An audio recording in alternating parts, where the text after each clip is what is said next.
AP కొత్త సీఎస్గా అజయ్ కలాం బాధ్యతలు చేపట్టారు. వెలగపూడిలోని సచివాలయంలో టక్కర్ నుంచి ప్రధాన కార్యదర్శిగా ఆయన బాధ్యతలు స్వీకరించారు.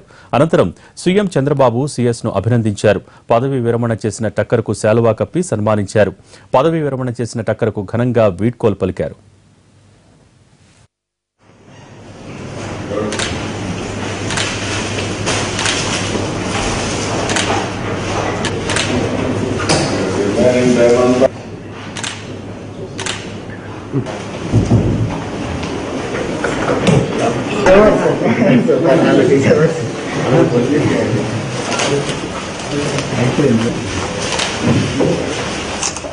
ఏపీ కొత్త సీఎస్గా అజయ్ కలాం బాధ్యతలు చేపట్టారు. వెలగపూడిలోని సచివాలయంలో టక్కర్ నుంచి ప్రధాన కార్యదర్శిగా ఆయన బాధ్యతలు స్వీకరించారు.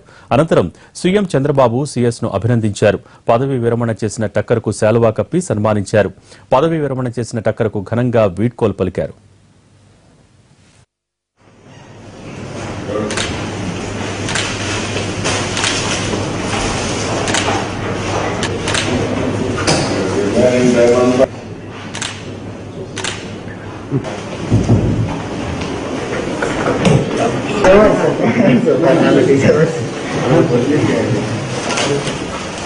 అయిపోయింది.